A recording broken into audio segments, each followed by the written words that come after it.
This is the Growlers Nation Podcast, the official podcast of the Newfoundland Growlers. And now, here's your host, Growlers play-by-play voice, Chris Ballard.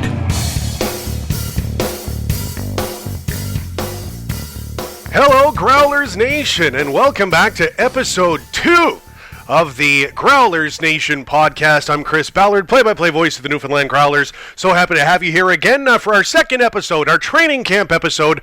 I'm super excited. We're here in Brampton, Ontario, in the midst of our training camp as we speak. It feels like it's the first week of school. I'm so fired up to see all my buddies and everyone's wearing their new duds for the new season. It's awesome. I absolutely can't wait to get started. We have a great show lined up for you. Before we get into the details, first I want to give a big thank you to all of you out there in Growlers Nation for tuning in, for all your support for this podcast. Really glad you guys seem to enjoy it, and we're going to be even giving you more of your questions and answers with our guests moving forward, starting today. Starting right now, I will introduce our first guest. He's our only guest of the day, but he's a good one. My friend and yours, the pride of Thunder Bay, Ontario, Mr. Todd Skirving. Todd, thanks for jumping on with me today, my friend. Thanks for having me on, Bals. Lots to talk about here. Before we get into all the new season stuff, I mean, let's one last time, I guess, reminisce on the year that was, obviously winning the Kelly Cup back in June. One of the biggest things to ever happen on the sporting scene in the province of Newfoundland and Labrador. Now that the dust is settled and we're turning the page, or just about to, I mean, what memories, what are you going to take away from that run there back in June? I think there's a lot you could take away from last season, but I think the biggest thing is just the group of guys that we did it with, from the coaching staff to the management to obviously the, game day staff, For sure. And then the players in the locker room. We battled together all year like brothers, and to be the last team standing at the end was something I don't think any of us will ever forget, and we'll walk together forever because of that. I love that. I just got goosebumps. But you're absolutely right, man. And this is the kind of thing, as you look years down the road, who knows, none of us may, as if I had anything to do with it, we may never ever win another championship again, but that kind of immortalizes all of us together. Is there any particular, I asked this to James Melindy in our episode 1 podcast, was there a moment either in the regular season or in the playoffs where you thought, take a step back and I actually think we're going to do this. I think we have the team to go all the way. Did you have one crystallizing moment? I don't know if I had a one specific moment. I know when I got here, the second week I missed the first 2 games coming over from Atlanta, just the practice, the tempo of the practice was something I'd never been a part of in this league. The speed of the team and the skill of the team, I just kind of thought to myself, I was like, wow, this is a strong team. We have the recipe for success. It's just coming together at the right time. And then, at the beginning it was win one, lose one, and then we went on that tear a little bit there, and it was evident of what we could do when we play the way we're supposed to play. And for sure. I think just even then I was kind of thinking, we keep it up like this all season long. I mean, we could do damage in the playoffs. And then there was a couple of tests throughout the year with injuries. For sure. Different styles of teams, right? I mean, playing bigger South teams, and, we were handling them, I thought, very well. Better than I thought maybe we were going to handle it. And I think that added a different edge to our game, with the physicality, for example, us being a fast and skilled team. So to add the physicality to our game, I thought made us a little bit more dangerous. And, we just maybe finished off a little bit the way we didn't want to finish. We clinched the division there, and it was kind of, everyone was excited for the playoffs. So we might have looked to past a couple games there. But, once playoffs started, we hit the ground running, and everyone was excited. And like I said, I think we just came together at the right time, and we were a very, very close team, closest team I've ever been a part of, even compared to even my college teams. So I think everyone wanted to play for each other. No one wanted to let each other down. Everyone just wanted to go to battle every day, no matter who was in the lineup. The next man up was ready to go to do whatever they can to help the team win. And I think that's why we were so successful, just sticking together through all the adversity, whether it was traveling or late nights or tough games, tough stretches. I mean, we never got too high, I don't think, and I don't think we ever got too low. We just kind of even keeled the entire season. I think that was huge for us, at the end of the day. No, you're absolutely right. No, I love reliving all these moments, but I do think it is time to indeed turn the page. We're here in Brampton, training camp in Mississauga this week. How's that going? So far, so good. I think, we got a lot of returning guys. I think we have, 10 or 11 this year? Yeah, 10 guys, I think. And then you get the guys coming down from the Marlies, and then you get the guys coming in, on tryouts who are, honestly, are very capable of making this team. Absolutely. So I think everyone's doing a good job of just pushing each other to be better, and, we're using as every guy is capable of being on this team right now. So we're just trying to get better every day. And like I said, it started, a couple days ago, and now we're in a couple days in, and we're just trying to work hard. And like I said, the ultimate goal is obviously getting better as individuals, but as a team every day to obviously, capture another Kelly Cup, and that's going to be our goal again this year. How looking forward to opening night are you? Very excited. It was a short summer, but it almost feels, now that we're here in training camp, it feels like it's been a little long. And you want to get past the preseason games this weekend, and use those as gauges, and to fine tune your game, and hopefully hit the ground running for opening night. I mean, banner will be raised, and like you said, it'll be closing one chapter and starting another one, I think. And I think that's going to be a great night for not just the returning guys, but even the guys that weren't part of it last year. It's not easy to win a championship, and them to see that go up on opening night, I think it's going to add a little spark to them, and hopefully again we can make another run. Oh, I hope you're right, and I think you might be right. I love the way the team is shaping up and looking on the ice. The compete level is high, spirits are high, and it feels eerily like it was this time last year. Not going to get too far down that path, certainly, but it's certainly exciting at this time of year. And it's most exciting, too, because, and the part of this I like the most, our guys, yourself included, have been on the ice together for a while. You were at Marley's camp. Yeah, I was fortunate enough to go to Marley's camp. I know some guys started out in Prospects camp, and then they had to go to Leafs camp, and then they had to go to Marley's camp before they even come to Growlers camp. But no, the Marley's camp was another great experience. I was able to go 2 years ago. This year I stuck around for the whole week, which is great.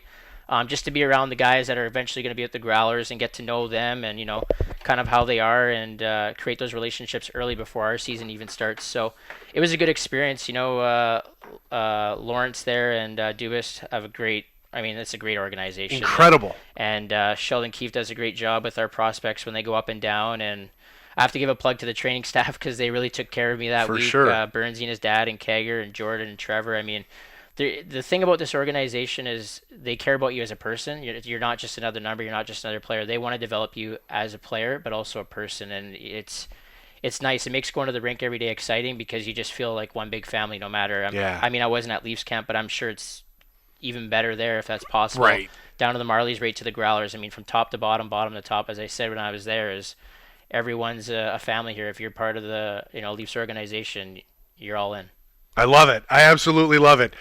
I think we can roll right into our fan question and answer session here. We had a lot of, you're a popular guy, Skirvs. We had a lot of questions come in for you from around the Twitterverse, from our hashtag Growlers Nation fan club almost. We're going to jump right in, and we're going to have some fun here.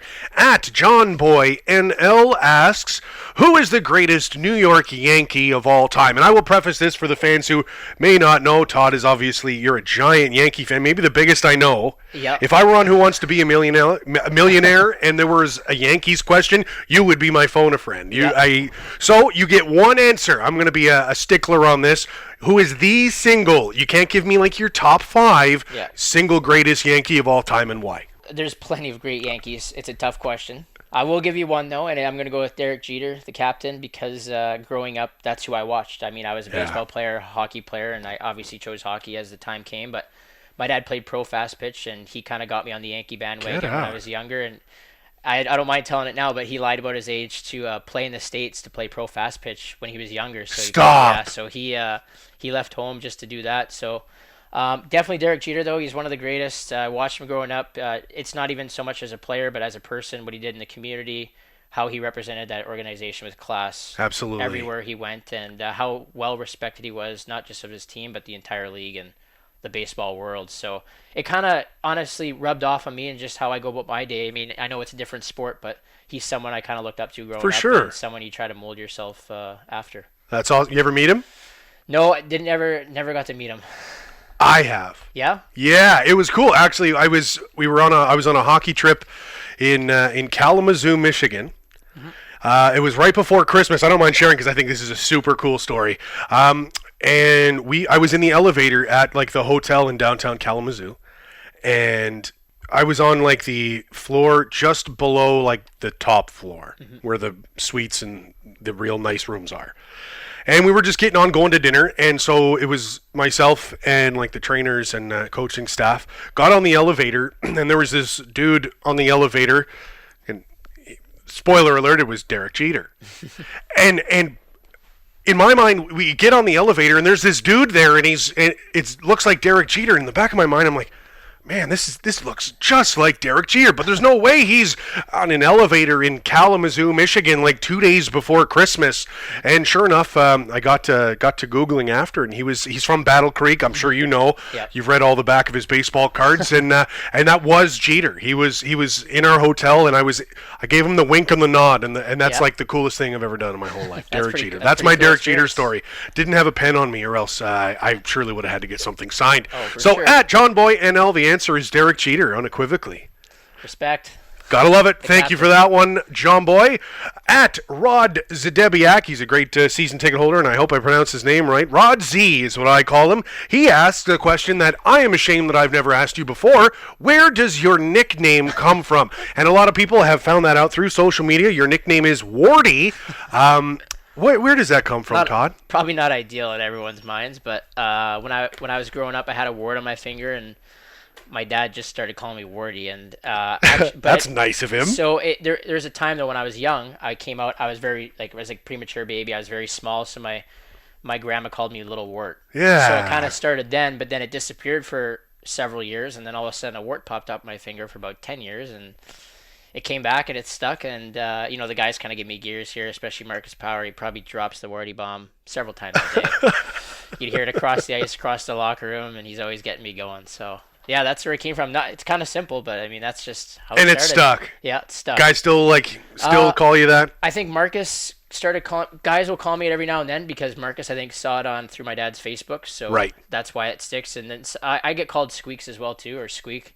My grandpa's nickname was Squeaks because he worked on the railroad, so he had to fix the squeaks on the railroad. So Get he out. Say Squeaks, Squeaks, Squeaks, and then went down to my dad and his brothers, and now some of my dad's friends and older people call me Squeaks because I'm, the younger one coming up now. So it's that's another one that I get called. But awesome. No, I will. There's a part B to this question from me, and I know "pour it on" is it seems to be the Skirving family motto. Yeah. Is there anything behind that? Is there an origin story to that, or is it just something that you guys just kind of gravitated towards? Honestly, it's something my dad started doing. Facebook. I love it. Always said "pour it on," like basically go get them or yeah. Game pour it on. I mean, he's posting it, saying it everywhere. So it's my dad's saying. He's been saying it for a long time now, and yeah, that's just came from my dad, and it's something that he's kind of stuck with and hasn't changed from it. I love it, and I have befriended your old man on Facebook. Shout out to Squeaks, he's a beauty.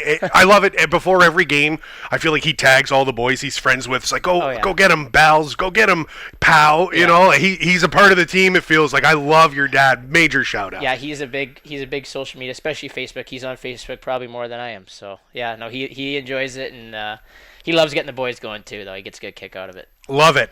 Awesome. Great question there from Rod Z. Moving right along to at Mike SW Coast 2004.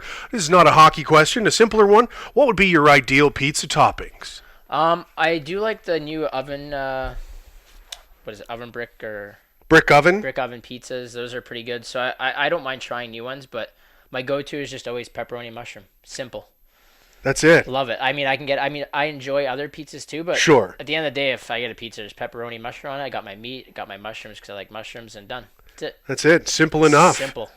Is pizza a go-to, say, cheat day meal for you? Yeah, that's usually what I'll do this summer too. Is with my parents is we'd either order it, but there were some times where we'd go and just make it homemade and put it in the oven, and it's a nice change up every now and then. So I don't mind green peppers as well too. Ooh. Because then you get your greens in, So that's right. It's all about squeezing the greens in. You're cheating, but you're getting some vegetables, like a little green in there. So that's the only way my wife can get mushrooms into my body is if she just chops them up so fine that I can't even tell they're there. Don't even know. So love it. The little cheat day sneaky veg. Yep. Absolutely. A mystery listener has a question for you. Someone I know we are both familiar with asks the question, what is the best conference in college hockey? You were a college graduate. You played your days in the NCAA. I have a feeling this person knows that.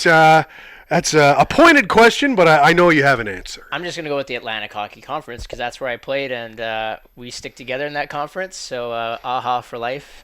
We got a couple on our team. There's me, Fergie, Pools. And, yeah, that's right. Yeah, there's a lot. So, honestly, probably not the top college conference, but we like to think we are. We like to have have good laughs. I mean, obviously the NCHC hockey. I mean, college hockey though is becoming you can kind of win on any given night. Everyone's starting to kind of even out now. Yeah. Obviously the bigger schools get a little more money, but Atlantic Hockey Conference has definitely grown. I know they've been in the tournament the past couple of years and won those first couple of games. So yeah. For the fans who may not be super familiar, because I know in Canada it's not the easiest hockey to follow. It's not what's on Sportsnet or TSN or anything.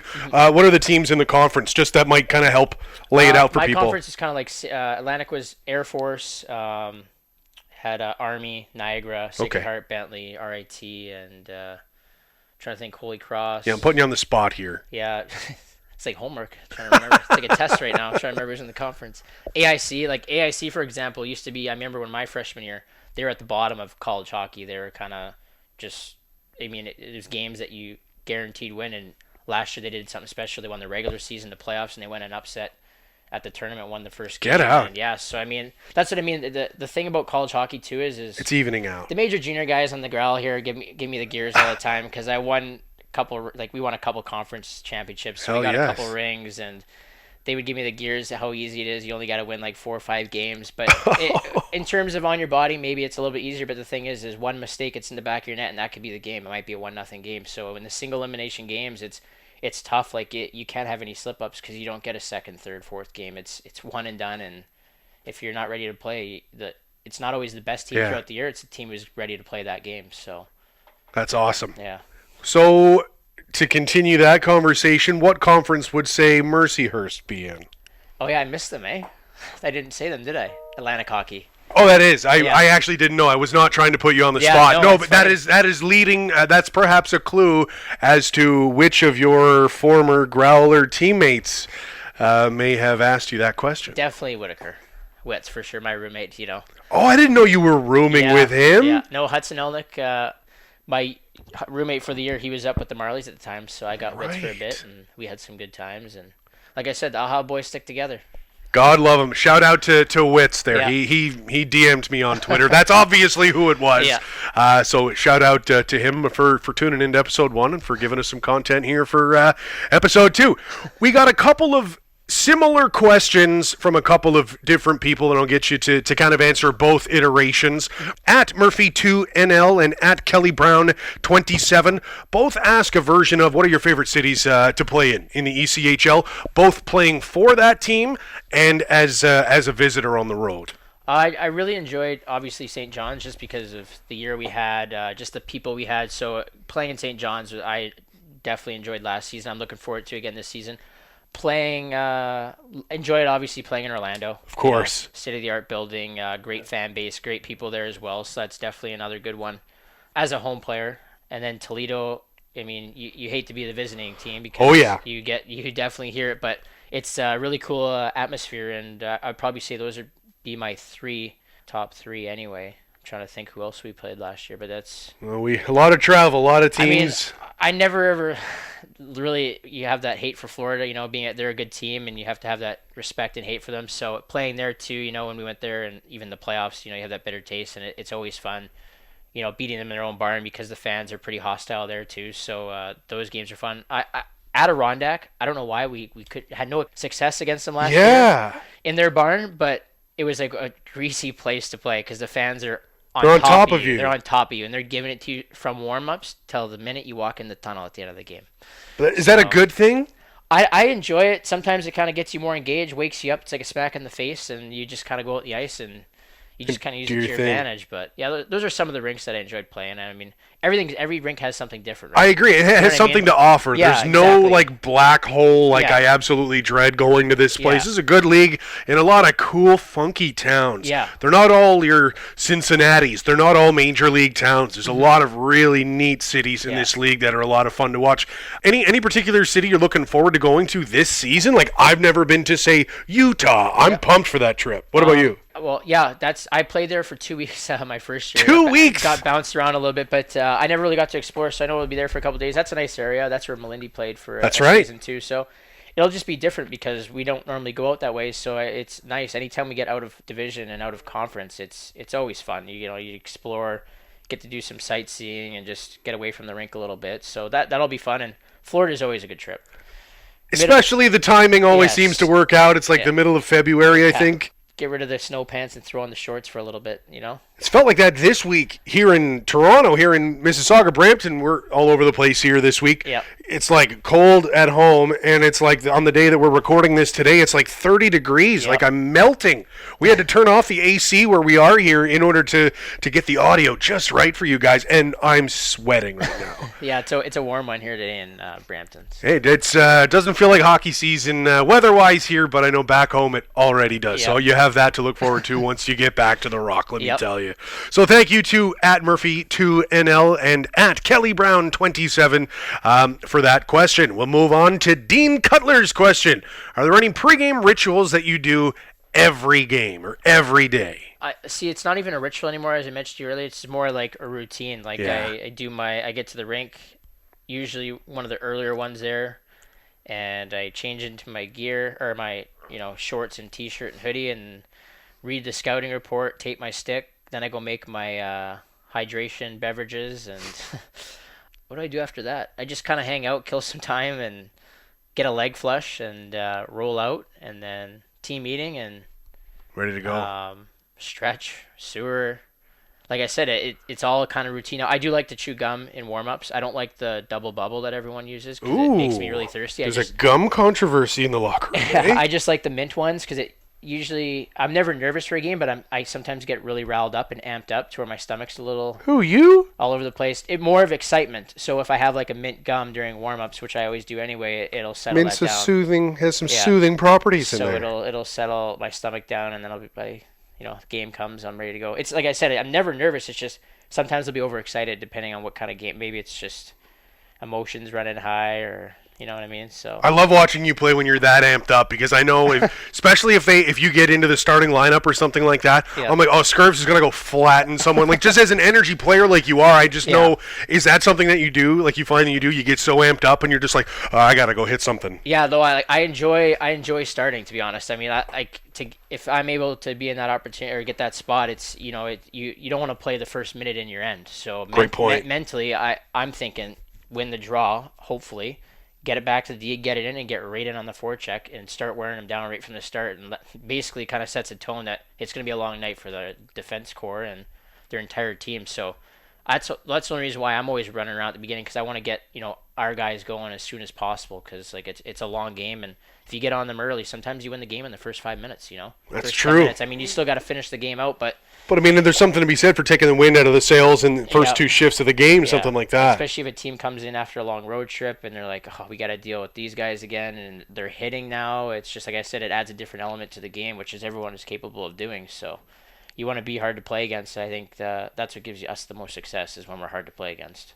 And now, historically, the Growlers, I think, have been quite hard to play against. So, and hopefully it stays that way coming up on our second season of existence. So thank you to Dean Cutler for that question.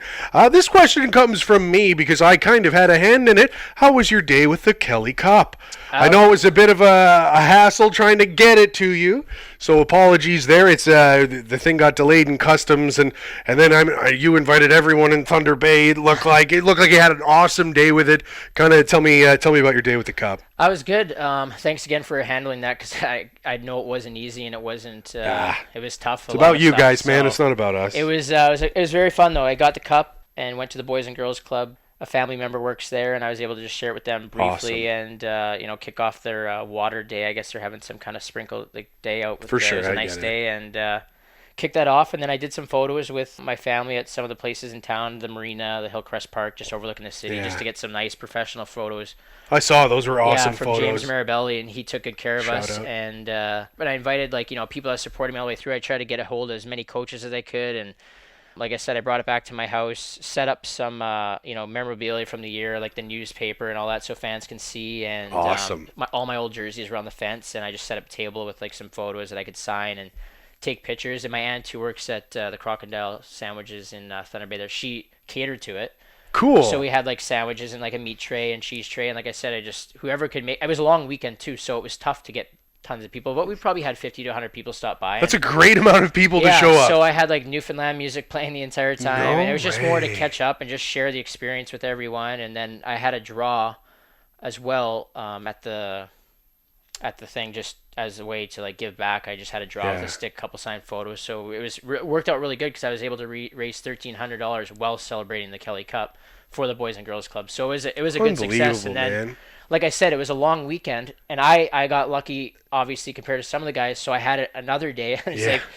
So I was skating with Lakehead Thunderwolves during their training camp, and I was like, you know what, I can go for a skate. I had fun last night, like skated off. Not a bad idea. Brought the cup there and shared it with them because, you know, they're part of it too. They let me skate with them every year, the coaching staff, and they do a lot for me too. So I just wanted to share with them. They had a kick out of it, and then went around town, stopped at the Coney Island. I think that was one of the... That is a question we will be getting to. Okay. Well, we might as well segue into it right now. Okay. There was a question. I didn't initially have it on my list of questions because I thought there was possible that it could be an alienating question. And I'm going to bring it up as we speak. But I understand there are competing hamburgers in the great city of Thunder Bay. Yes. Well, get me up to speed here. They're like Coney Burgers, Coney Dogs. There's one place called Coney Island and one place called McKellar Confectionery. And I mean, it's throughout the city, but those are the two main ones. But for sure. I think someone wanted to know where I would go, but I would do Coney Island because it's in the heart of downtown Westfort where I live. So nice. I've been at Coney Island since my dad took me there. You know, when I have a good game, I get a burger, and it was great. So I brought the cup in there, and I shared the cup with them, took some photos with them as well, and they were great. They actually gave me, the meal was on them for me and my family. Nice. And we had a good time, and I ate the half and half, which is like spaghetti with the coney sauce and beans. Wait, what? Yeah, out of the cup. And explain it. It's literally it's pasta with their coney sauce and beans. What's coney sauce? It's like a meat sauce, and that's what that's what it is. That's their go-to. That's thing. the signature. So, yeah, and I'm trying to think what he did. I think after that, I actually took a nap because I was tired. That's a busy day. And then one of the guys works for on LU. He part-time with Molson Canadian. He's like a Molson Canadian rep. So they had like an event with the team that night. So I just took it out with them, and that was kind of the going out night. And I just let them do whatever they kind of want with it. For sure. At that point, I was like, I don't even know what else to do with it anymore. I was like, have fun, like share it with them, and just have a fun night out with the guys. And the next morning, obviously, dropped it off. So it was a cool experience. Like I said, I got way more time, fortunately, than some people. You're welcome. But I tried to make it as best I could, not just for myself, but like I said, I tried to share it with literally everyone because obviously being where I am today isn't possible without my parents, family, friends, and a lot of people in the city of Thunder Bay. It was pretty cool, actually. The former mayor of Thunder Bay showed up at the Kelly Cup party too, and that was it was pretty. It was a pretty cool experience. Ken Boschkoff was there, and yeah. So like I said, it's just the one thing about Thunder Bay is they love their hockey, and they support all the local hockey players, whether it's college, junior. Because they've had a handful of big NHL guys who've come home with the cup too. The Stalls. Bertuzzo was this summer, so he was. That's there. right. Yeah. So I forgot he was. Yeah. So it was a really cool experience. Like I said, it was just like just share it with everyone. It was.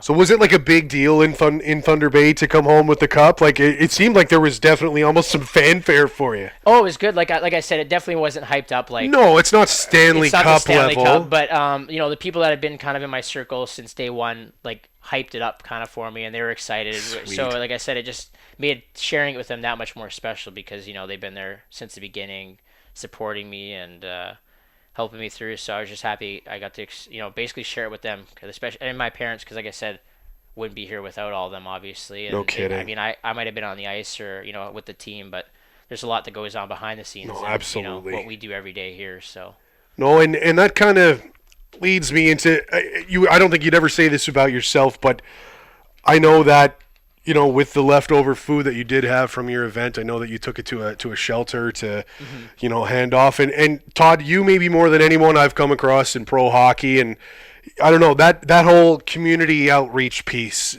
seems to come more naturally to you. Like you don't fake your way through it because it looks good on you. You do it because like you're a caring individual. Where does that come from for you? What's in it for you? I know it's kind of a funny question to ask and answer, but I'm very impressed by you, honestly, on a regular basis in St. John's and in Newfoundland. You were the community player of the year with the Growlers last season. Obviously, it's a big part of who you are as a person. I have to ask the question: what's in it for you, man? No, I appreciate that. how it started was I was always the kid waiting for an autograph after a game. Yeah. And that's kind of where it started, where it's given back, as my dad said, remember when you're playing at a high level one day, there's going to be a kid waiting for you, and you better make sure you make the time of day for that kid because you know how special you feel now. So my mom and dad always kind of taught me that. That's so cool. And it's just the way the world is nowadays. There's lots going on. A lot of people are dealing with stuff. And sometimes it's as simple as holding the door open for someone. Yeah. You know, you see someone, you say hi to someone. You know, you never know what someone else is going through. And it just kind of blossomed from that. Like, it brings me, like, joy to see other people happy. Like, you know, at the end of the day, if you can make a difference in someone else's life, it could go a long way, like I said, because you never know what they're dealing with. And you know what? Maybe they'd make a difference in someone else's life. Maybe someone sees what I'm doing or what us as the Growlers organization does out in the community, and like, hey, like, I want to do that. I want to jump on board, and I want to make a difference. And like, I think it's just contagious, and it kind of spreads. So I think anytime you can do stuff like that, I think it's important. And like I said, it's not really for me. Like, I enjoy doing it, yeah, but I mean, it's just...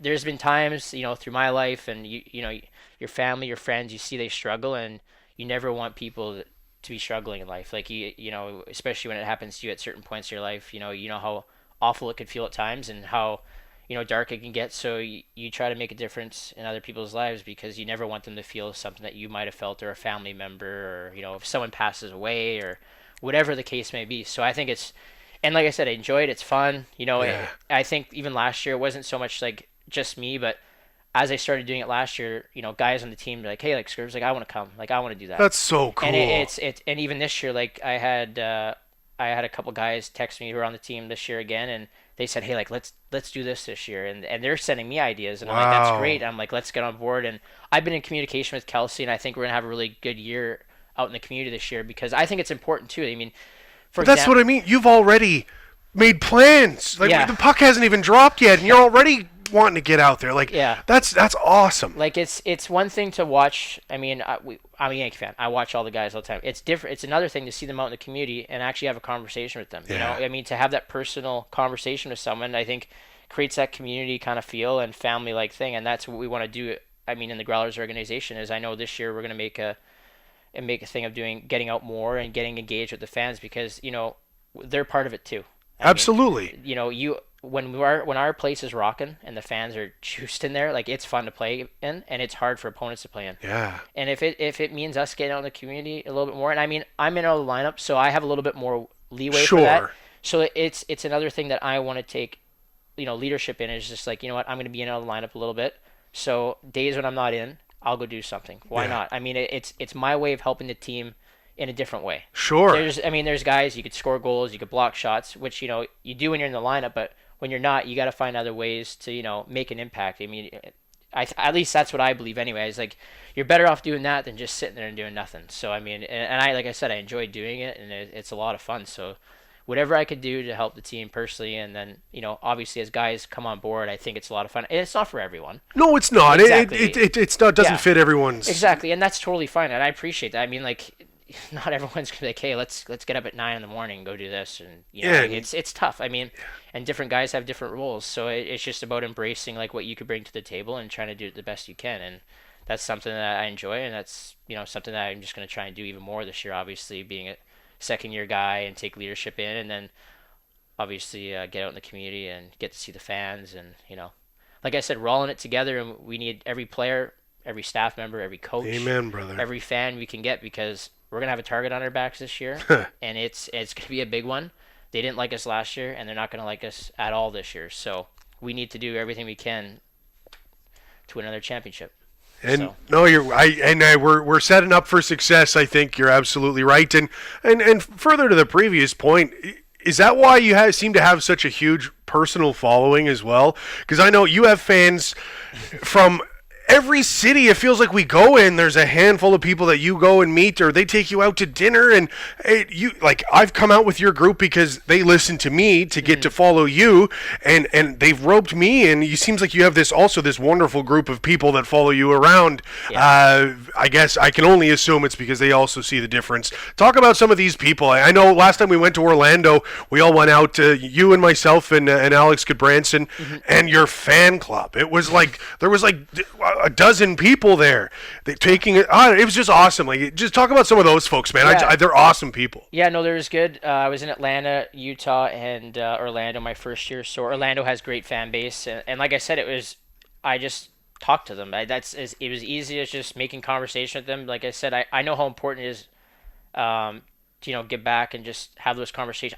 I see what goes on online, and I know they appreciate talking to the players. I know it's not easy. You're in a professional rink. You don't get down to see the guys. So when you're out, it's just a simple 5-10 minute conversation, and it sticks with them, and they appreciate that. And I mean, I enjoy it myself, and it's just creating those relationships. Whether it's in Orlando, there's a good group there. Atlanta, I had a couple of people there. Not so much in Utah because I wasn't there long enough. Sure. But even they still follow. It's creating those personal relationships outside the game that I think are very important. And honestly, it helps. Like, if you're struggling, if you need someone to talk to, your family's not there, your significant other isn't there, you can kind of go to them for a shoulder sometimes. I mean, we're a young team again this year, and like I said, they're out there. They just want the best for us. They want to support us. They want to get to know us. I mean, they mean no harm. They're just good people that want to be a little more engaged with us, and it's just. There's nothing wrong with that. Exactly. So I mean, I appreciate all of them. I mean, I try to reach out to them and make time for them every time I see them again. And I like I said, I enjoy it, and I just think it's important not just for like ourselves. I just think it's important for the game of hockey. I mean, and it made me think again. Like for example, I always think of PK Subban. He's another guy I mold myself after. You see all the stuff he does with the hospitals and stuff. He doesn't have to do that, but no, he doesn't. He makes time out of his day and his weeks, and he reaches out, and he's on social media a lot, whether it's Twitter, Instagram, and he's always reaching out, and I just think it's so important to do that and get to know the fans. I mean, they're the ones cheering us on, and I mean they're a big part of our what we're all lives. trying to do. Exactly. So. No, that's awesome. No, I had to ask that because again, you're a very unique cat, Todd, and I really much appreciate shining some light on that there for us. One final question, and that's going to lead us into our next segment here. Mm-hmm. Morgan Stacy asks, and I have doctored this to make a nice segue, what are your overall thoughts about St. John's and the Growlers fan base, which leads us into this week's Growlerville feature? We're going to focus today on the great city of St. John's. And Todd, first impressions, what do you remember when you first landed on the Rock and got into the city of St. John's? Well, chilly. Yeah, that's fair. But as time passed, unique. It's one word I would describe St. John's and Newfoundland is a very unique town, city. That's the one word that comes to mind every time I think about St. John's. It's a little different. I love it, though. What do you love about it? The people. I just feel like I mentioned the story before. For example, we go out, you bump into someone, you might bump into someone here in Toronto, and all of a sudden you're getting in a tussle. You bump into someone in St. John's. They apologize to you. Sorry, let's grab a beer. You want to talk? You know what I mean? Like it's so friendly. People care about you. You walk on the streets. I just feel like everyone's family out there. There's a lot of hardworking people out there. You can see it every day. The way people of St. John's carry themselves. I love the outdoors there, the hiking trails. We were able to get on a few last year. The whales is kind of neat. The icebergs. The weather, I mean, it's kind of interesting. You get a big dump of snow, and then it rains, and then it kind of floods, and then all of a sudden it's like plus 10, and then it's cold again. And then it's actually a pretty fair assessment. Yeah, and then you got 100-kilometer winds, and we're not taking off till 10 at night. Just stuff like that. Like it's a very unique city and situation out there for the Growlers, and I just embraced it. I embraced like the culture, with the screeching in and becoming honorary Newfoundlanders, and the fish. The fish depot I always go to get the salmon and the cod is great. We go to Sushi Island. Like I had sushi this summer, and like it was good, but I was like, damn, I can't wait to get back out to St. John's and have some more sushi because it's notably different out there. And you're a weather buff too. I know that. So St. John's, what's the weather now? I assume that's we have a severe thunderstorm watch here in Brampton today, and I'm hoping it turns into a warning soon. I'm a big weather nerd. So that being said, St. John's and weather, that's a unique spot in and of itself. We talk about your experience there. Sometimes, like you said, a little bit of everything on every day. Yeah, I mean, last year we got a big dump of snow. I remember trying to, dig the car out. So we got about 5 to 8 feet that day or something crazy. It was really high, and I enjoy, like I said, it's crazy weather, but like I enjoy it. Like I enjoy like a rainy day some days, and one day is, it's very windy, and I enjoy that too. It's just I don't know what it is, but I mean, I've probably heard it before, but one day I will chase a tornado. I'll pay the $1,500 or whatever it is that you have to go on a week-long chase. You get to go with a storm chaser, and that's something I want to do. You know, like it's like the closet nerd coming out in me. Like I enjoy weather. I just don't know. Have you seen the movie Twister? That's probably not going to end well. I've watched that movie multiple times. You're probably the guy who could pick that movie apart. Oh yeah, I know it inside out.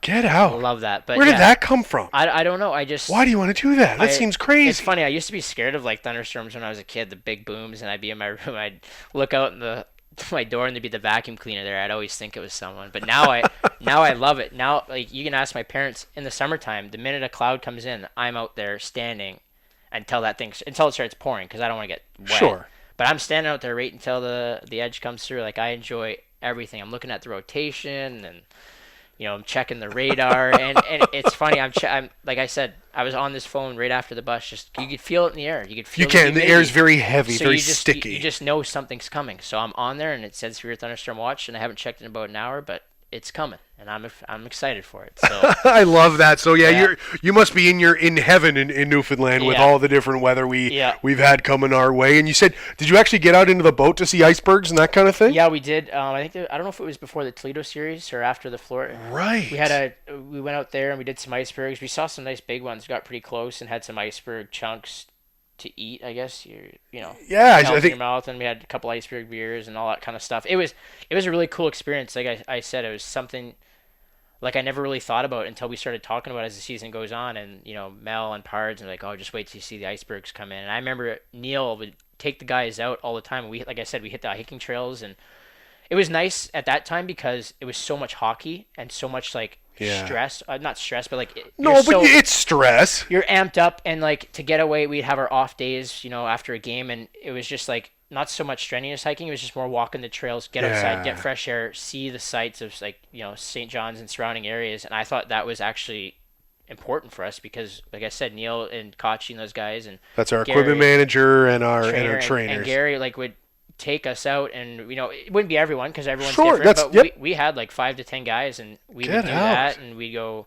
like I said, we did the icebergs as a team, and then we'd go on the trails, and that was kind of like our getaway just to refresh and, like I said, get out and do something different. That's awesome. It's down that stretch, it's just hockey, like you have to be ready. So it was a good reset button after every game, and like I said, it has so much to offer. I just feel like there's so much. The Mummers Parade, that's. You took that in? I was in. I wasn't in that day, so it was a morning thing, and it was more just to get out, and, right? Like do something, just like move around, so I'm not sitting around all day. And I took that in, and that was. What was your first impression of Mummers? Like, you must be, what the heck is going on? I had no idea what was going on. I was like, what is this? I was like. If you walk, those people, like if they walk down a normal street or a street, not a normal street, a street like out here right now, everyone would probably be freaking out. But it's all good fun. Everyone's making noise. They got the ugly sticks, and everyone's just happy. Like everyone's having a blast, and it's just that's so St. John's. That's their people. They're just always having a good time. It's just everyone's always excited, working hard, and everyone just cares about each other. It's almost like a whole nother world out there. I love it. Yeah. And that's my home. I grew up there. I played my minor hockey in St. John's, and it's always been such a great hockey town. And I know you've been to a handful of the rinks around St. John's as well, different community events and skate with the pros and that kind of thing. Just talk about St. John's and what you know of it as a hockey community, including our fan base, Mile 1, downtown, the whole thing. There was a while where a lot of people were saying maybe St. John's isn't a hockey town, but I think the Growlers proved those people wrong. Yeah, no, it's great. And to see all the rinks, they have some nice facilities there too. And I think hockey's alive and well in St. John's. I mean, I understand the situation where we were in last year coming in, teams coming and going. It's tough. As a fan, are you going to keep going to games knowing the team's going to pull out? Yeah. And obviously the rumblings this summer with the whole lease thing. I actually didn't really know much about it. I reached out to one of the staff at one point just to kind of figure out, like, hear what's going on, and they didn't even know at the time, and so I just kind of sat and wait, and I saw the rumblings from the fans on social media, which I understand. It's fair. It is. It's an uneasy time, and I know Dean and Glenn did a great job with coming up with the 10-year lease, and I knew they were looking out for the best interest of the Growlers organization and the fan base. They wanted to be there, and I knew something would get done, but I just didn't want to speak myself until it gets done. Exactly. It's everyone's on the edge of their seats, and like I said, I understand how the fans were, and honestly, now it's a relief, and it just shows how passionate they were. I know that they were sending emails into the city council. That's right, man. And they were in droves. And us, I mean, if I as a player could be at some of those meetings, I would be, because I mean, it's I feel like I'm from St. Like I feel part of the city, and it's our team, it's our town kind of thing, and for I think they made a difference. They might not know it, but I think doing what they did it's nice to see. And like you said, I think the fan base is great. Obviously, they want hockey there, and they were doing everything they could because us players couldn't be there at the time. So they have to, take a little bit of that because I think they're a big part of that and keeping us there. So if they didn't say anything, maybe the city does go somewhere else, and maybe Dean and Glenn. But like I said, I don't know what all went down, but for sure, I know they got the job done, and it's great. And like I said, Dean and Glenn were on top of that, and they did a great job, and I think the fans obviously were there to support all the way through. And now I'm really excited to see the kind of fan base we get this year. We're there for 10 years, and we were able to do something special last year, and we want to do it again, and we can't do without them, and I think they're amped up just as much as we are now, and you're absolutely the stress right. is gone for 10 years. That's right. It's Growler Nation for another 10 years, and that we can worry about that in 10 years from now. And that's right. So I'm excited to see opening night and to see what the city of St. John's and the rest of Newfoundland and surrounding areas can bring to Mile One Arena. And I find it's interesting that on the Growlers team, this will be the second straight year in which you'll have a pretty significant Newfoundland contingent on the team, and Marcus Power, Zach O'Brien, and James Melindy back. I find that a bit unique because you don't go to Orlando and you see a whole bunch of native Orlando guys. I don't think that's true. Yeah.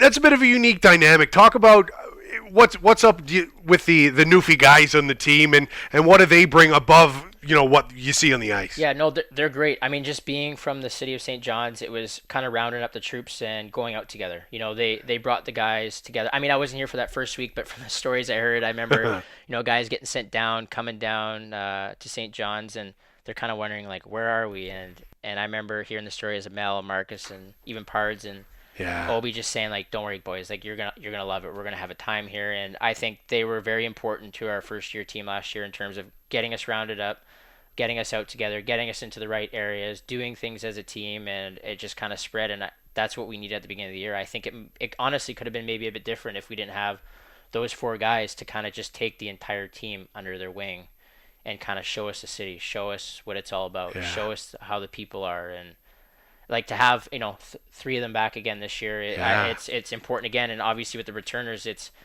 going to be crucial to get these guys coming down and whoever we sign out of training camp to get them accustomed to St. John's, the team, the organization, and we want everyone to feel as comfortable as possible. And I mean, if we could do that, the sooner we do that, the better off we're going to be in the long run. So it starts with the Newfoundland guys and the returning guys and the leadership group, and we got to take them under our wing, and like I said, keep moving forward every day.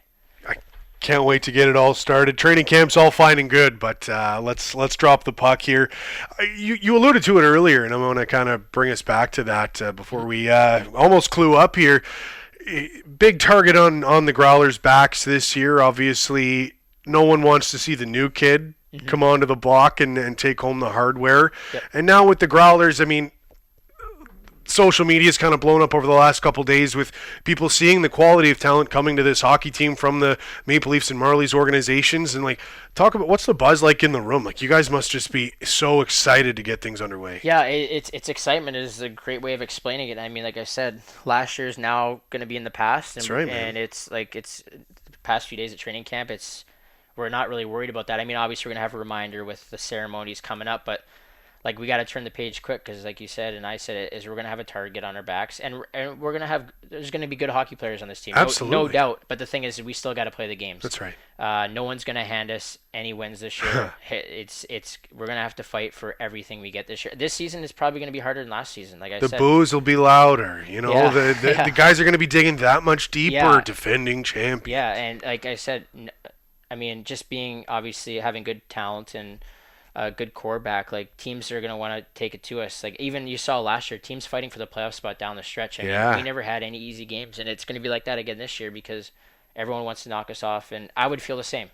I mean, you always, when we played Florida last year, they're always a top team. When you play Orlando, you play those southern teams, you play, teams that have had success in the past. Like, you want to beat them. You want to gauge yourself, see where you are, see if you can compete against the best in the league. And those are the best. Those are some of the best teams year in and year out. So you got to be ready to go. And like I said, I'm excited, and it's not going to be easy. Lots of work to do, and I'm not going to say anything. I just know that we need to work for what we're going to earn this year, and I'm excited for the challenge, and I think everyone's excited for the challenge. And I'm just excited to get after it again. I mean, another year with the guys, and excited to see what we can do. It'll be a different story this year, so I'm excited to start, writing it, sort of say. I love that. I love it. This is the first chapter. This is the prologue of the story, the second book here. Mm-hmm. I love it. And one more point I think about the city of St. John's, that one of the best moments to me that really told me that St. John's truly is a hockey town is coming down over the escalator. And I mentioned this in the first episode, after the last road trip in Toledo, coming back, seeing the fans that were there at the airport, and then seeing Mile 1 for Game 6 of the finals just come alive is really the only way I can describe it. And then we're talking about the parade on George Street and just seeing that community support. I mean, how did you feel that? How did that impact you? It was special. It just, like I said, as the season went on, as the playoffs, you could feel that buzz in the city, and then as the finals came along, like, you could really feel the city was behind us. Like really built up. It really did build up, and like we said, and I think Mel said on the last show, is just, Snowy said we have an opportunity here to do something that no other team's done. It's special, and we kind of embraced that, and you could just feel, and you're trying to piggyback off the city's, excitement, and you're trying to put it into your game. And like you said, that barn in Game 6 was electric. I've never been a part. I've been in that building since it opened in 2001. It was unbelievable. And then after the game, you see videos of everyone just going crazy in the city, and everyone's honking their horns, and the after party, and the parade. I don't know. I mean, it's my first ECHL championship. Sure. I don't know what other teams do, but to have a parade in this league, I didn't even know was a thing. And we ripped around town. You had the ships hammering their foghorns and all that stuff. And I loved that. You come back to George Street and you look out, and that entire stage area is just packed. Like something you see when they have those concerts. Shoulder to shoulder. There's people everywhere, and they're humming and hawing, and they're singing "Heave Away," and everyone's just going crazy, and it's just like, we did it. We actually did it. And it was, like I said, it was a team. But we did it on the ice, but they were our sixth man in the stands, and in the city. Everyone rallied together, and honestly, no better place to finish than George Street. I mean, we obviously spend time there throughout the year, and it brings us closer together, and to share that with the city, and then go out and be with everyone after. Everyone's congratulating you, and you're just sharing good memories and laughs, and just really soaking it all in. It was a great experience. And like you said, hockey is alive and well in St. John's and Newfoundland, and the people are great, the fans are great, and like I said, we need them again this year, and we can't do without them. They're going to be a big part of us and our success. So. No, absolutely, and not to highlight St. John's above any of the other wonderful towns in the province of Newfoundland and Labrador. Lots of great hockey towns that we'll get to in future episodes, but with someone like yourself, Todd, who I know got out in the community a lot in St. John's, myself being from there, I thought it appropriate to have you kind of chime in with your side and your experience and everything that you had seen in the great city of St. John's, and we saw a lot of it, even over in St. John's and surrounding areas in the last couple of weeks. I can say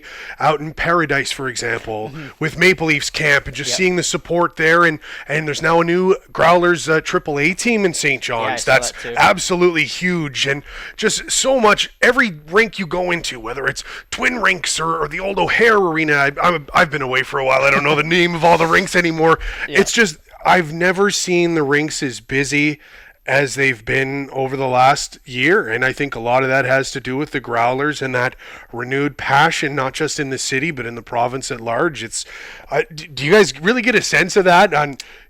I know that the hockey history of this province and this city became more known to you guys as the year went on. But do you really know the impact of what the first ever championship, say, in the province's history and the capital city's history has really meant to those people? Yeah, I mean, you could just see it, like you said, through the training camp. And like I said, I say St. John's. I know there's all those little... Of course, I'm just making sure everyone gets their due here. I'm including you guys too. But yeah, you could just, like I said, you could just feel the buzz. You see it on social media. The Growlers AAA team now, like it's just everything's just kind of rejuvenated again, and it's like there's a pulse and there's a heartbeat, and it's nice to just be a part of it. Obviously, winning a championship is special, but there's obviously a lot of other things going on with Leafs camp, and every little bit helps. And no, it's exciting to see. It's important to the entire province, and I'm just happy that we were able to be a part of it, like be a part of something special and be a part of changing things and moving forward and kind of having a new direction in the city and surrounding areas. So it's really cool to see the fans really embrace that. Is that why you came back? Yeah, oh, definitely. I mean, like I said, I enjoyed it. I enjoyed my time last year. I knew what I was getting myself into. I knew what I was getting myself into this year. And, you normally don't have, there's not many opportunities to go back to back. And I just wanted to see if I could be a part of that. If that's, if we obviously If that's in the cards, we'll knock on wood here. Yeah.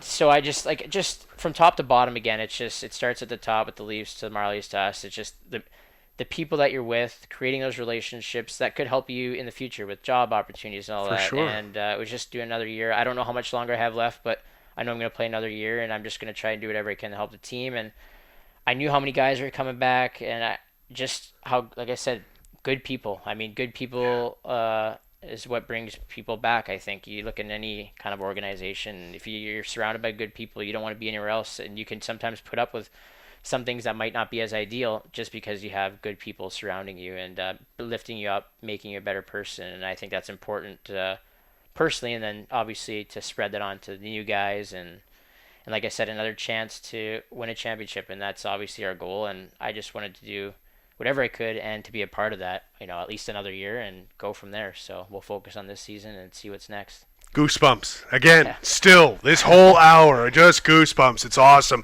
And I'm so excited for the fans in St. John's and the province as a whole to get to see that banner go up. There's actually a contest being run through the Growlers social media channels.